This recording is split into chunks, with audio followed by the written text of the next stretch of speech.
The news কাউন্টার.এ আপনাদের সঙ্গে আমি সুমিত চৌধুরী। আপনারা নিশ্চয়ই এতক্ষণে ব্রিগেডের সমাবেশের খবর, বামপন্থীদের ব্রিগেড যেটা আজ 20 এপ্রিল ছিল, তার খবরাখবর বিশদে পেয়ে গিয়েছেন।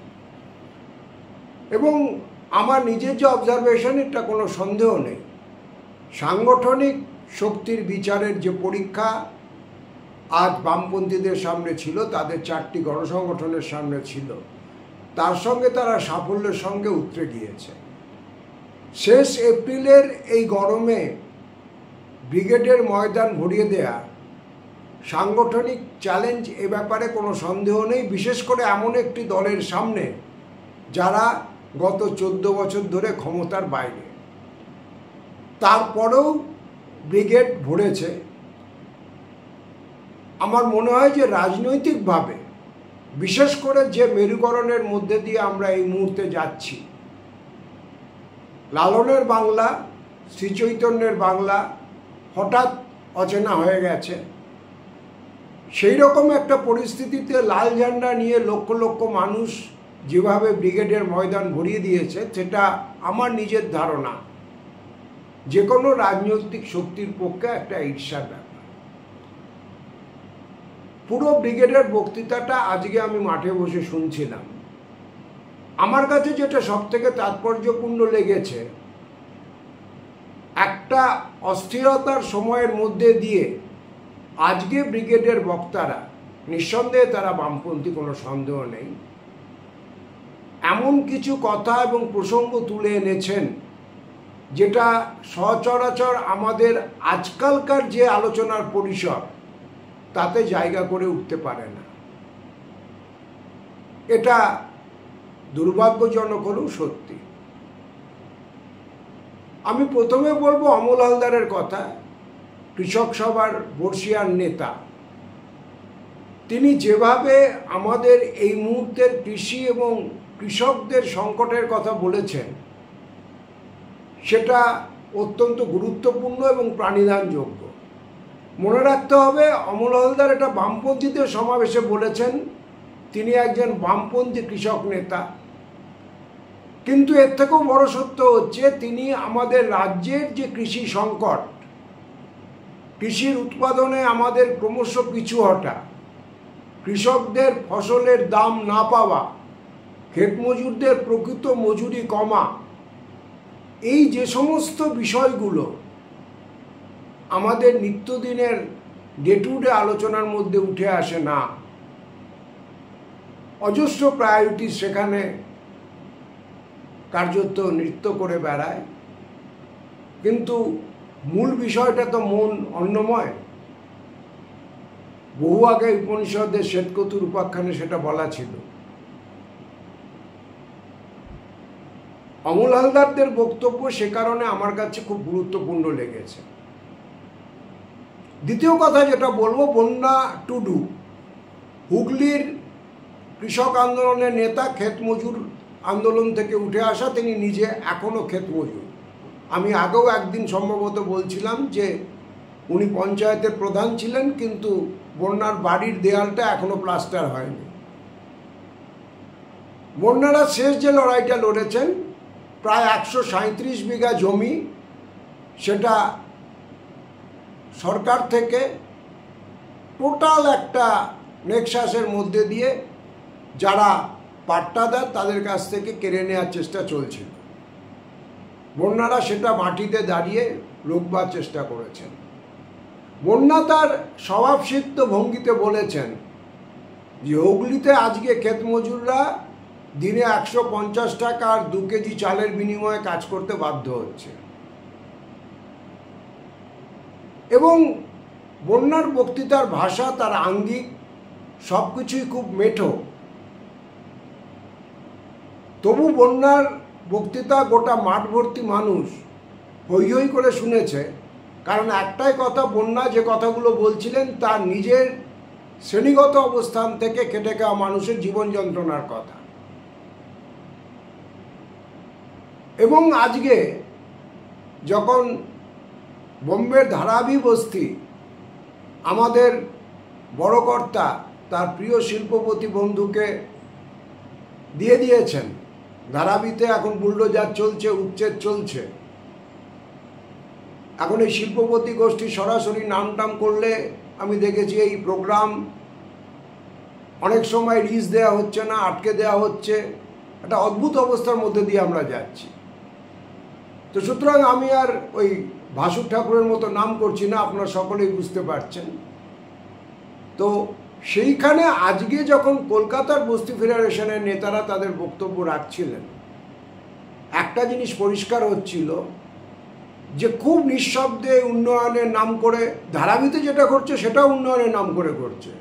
এটা না মেনশন করলে সত্যের অপলাপ হবে। কলকাতার বুকে এবং সুবার্বসে বস্তির মানুষের কাছ থেকে তাদের থাকবার, মাথা গোজবার ঠাঁইটুকু নিঃশব্দে কেড়ে নেওয়ার একটা প্রক্রিয়া চলছে। এবং তার উত্তরে দাঁড়িয়ে ব্রিগেডের ময়দানে বস্তি ফেডারেশনের নেতা বলছেন যে আইন আদালত এসব করে আর কিছু হবে না, যা কিছু হবে বুলডোজারের মুখোমুখি। আর সত্যি কথা বলতে কি যে এই সমস্যাগুলো অনেকটা সরাসরি আমার নিজের অচেনা ছিল, অজানা ছিল। আজকে যখন এই বস্তিবাসী মানুষ, ক্ষেতমজুর মানুষ, কৃষক আন্দোলনের পুরনো নেতারা এই কথাগুলো নতুন করে বলছিলেন, আমার কাছে একটা জিনিস মনে হচ্ছিল, দীর্ঘদিন আমিও মূলধারার সংবাদ মাধ্যমে সামান্য শ্রমজীবী সাংবাদিক কর্মী হিসেবে কাজ করেছি। মানুষের যে মূল সমস্যা, রুটি রুজি বাসস্থান, এইগুলো এজেন্ডার মধ্যে আসে না। আমরা নিজেরাও যারা সামাজিক মাধ্যমে সক্রিয় থাকি, আমরা নিজেরাও অনেক সময় এগুলোর থেকে চোখ ফিরিয়ে থাকি। আপনি গত সামাজিক মাধ্যমের দিকে তাকান না, গত কয়েকদিন ব্রিগেডের প্রচারের জন্য বামপন্থীরা যখন বারবার বলছিল যে আপনার চাকরি নিরাপত্তা চলে যাচ্ছে, শ্রমিকদের অধিকার লুট হচ্ছে, হেমার্কেটের যে উত্তরাধিকার 8 ঘন্টার কাজের অধিকার ছিনিয়ে নেওয়ার চেষ্টা চলছে, সমাজ মাধ্যমের একটা বড় জায়গা ছিল দিলীপ ঘোষের বিয়ে। তো এই যে এক ধরনের এক্সক্লুসিভ মোড, যেগুলো অন্য তাদের কাছে যেগুলো অপান্ত ইনক্লুড করতে চায় না, আজকের ব্রিগেডের মঞ্চ থেকে যা বলা হয়েছে আমার কাছে সেটা একটা বড় প্রাপ্তি। আমি জানি না যারা আপনারা শুনেছেন, অনলাইনে শুনেছেন বা মাঠে বসে শুনেছেন, তারা আমার সঙ্গে একমত হবেন কিনা। এবার ব্রিগেডের টেকঅ্যাওয়ে, ইমিডিয়েট টেকঅ্যাওয়ের কথা যদি আমি বলবো, আমি প্রথমেই একটা কথা বলেছি, একটা দল ক্ষমতায় নেই, 14 বছর ক্ষমতায় নেই, কেন্দ্রেও নেই, রাজ্যেও নেই, 0 0 এবং 0। তারপরেও তারা খড় দুপুরে একটা ভরা ব্রিগেড ভরিয়ে দিয়েছে। আমি সিপিআইএমের সমর্থক নিশ্চিতভাবেই নই, কিন্তু আমি মনে করি যে এই সাংগঠনিক তৎপরতা এটা একটা খুব অ্যাচিভমেন্ট, গুরুত্বপূর্ণ। দ্বিতীয় যে জিনিসটা এসেছে, বিশেষ করে আজকের পরিস্থিতিতে আমার খোলা চোখে, সংখ্যালঘু সম্প্রদায়ের উল্লেখযোগ্য উপস্থিতি আজকের ব্রিগেডের সভাতে। আমার যেটা একাধিক বিশ্লেষণে আমি বলেছি, গত লোকসভা নির্বাচনে যেখানেও বামপন্থীরা 0, কংগ্রেস মোটে 1, সেখানেও কিন্তু জোট বিভিন্ন সংখ্যালঘু এলাকায় বিধানসভা আসনের ভিত্তিতে এগিয়েছিল। আর এটা আমার কাছে খুব একটা কাকতালীয় মনে হয়নি। যেসব জায়গায় বাম বা কংগ্রেস শক্তি এগিয়েছিল, সেই সব জায়গা থেকে সাম্প্রদায়িক শক্তির অস্থিরতার এবং তৎপরতার নতুন খবর আমাদের কাছে এসে পৌঁছচ্ছে। তো এইরকম একটা আবহাওয়াতে যে সংখ্যালঘু সম্প্রদায়ের মানুষের এই ব্রিগেডে উপস্থিতি, এটা আমার কাছে সিগনিফিক্যান্ট মনে হয়েছে। আর একটা জিনিস সিগনিফিক্যান্ট মনে হয়েছে যে অল্প বয়স্ক ছেলে মেয়েদের মাঠ জুড়ে উপস্থিতি। এই নতুন প্রজন্ম যাদেরকে এই মুহূর্তে এই লাল ঝান্ডা বা লাল পার্টি সিপিআইএম কোনো কিছু দিতে পারবে না, সেখানে তাদের মাঠ জুড়ে উপস্থিতি আমাদের কাছে একটা খুব গুরুত্বপূর্ণ দিকচিহ্ন মনে হয়েছে। মোহাম্মদ সেলিম শেষে বলেছেন, তিনি সামগ্রিকভাবে যেটা বলেছেন যে ওই বন্যা তার আগে বলে গেছিলেন যে 2026-এ উইকেট নিয়ে নেব আমরা। তো সেলিম বলেছেন, আমি ক্রিকেটের থেকে ফুটবলের অনুষঙ্গে বেশি স্বচ্ছন্দ, তো আপনাদের সবাইকে একটু নেমে এসেও খেলতে হবে। অর্থাৎ তিনি যেটা বুথ স্তরে পর্যন্ত তৎপরতা, বুথে বুথে লড়াইয়ের কথা সেটা বলতে চেয়েছেন, এলাকাভিত্তিক প্রতিরোধ সংগ্রামের কথা বলতে চেয়েছেন।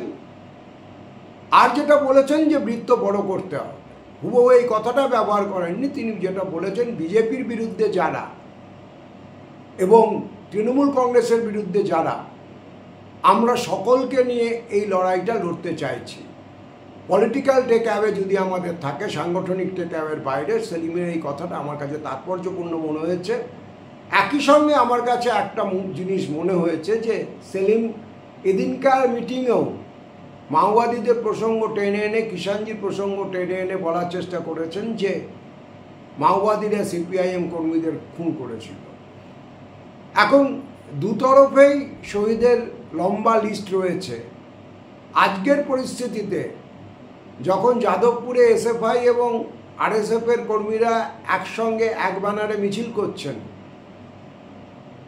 যখন আরএসএফ কর্মী হিসেবে পরিচিত একটি ছেলে যে ব্রাত্য বসুর গাড়ির চাকায় আহত হয়েছিল তাকে মোহাম্মদ সেলিম দেখতে যাচ্ছেন, সেখানে আমার মনে হয় যে এই কিষাণজির প্রসঙ্গ টেনে আনা, আমি আবারও বলছি দুতরফেই শহীদের তালিকার লিস্ট অনেক লম্বা। আজকে যখন সেলিম বলছেন যে বৃত্ত বড় করতে হবে, এই প্রসঙ্গটা বোধহয় খুব একটা প্রাসঙ্গিক ছিল না। হতে পারে উনি সেটা 2011 রেফারেন্সে বলেছেন, কিন্তু এটা 2025। অবজেক্টিভিটি এবং সাবজেক্টিভিটি দুটোই অনেক বদলে গিয়েছে।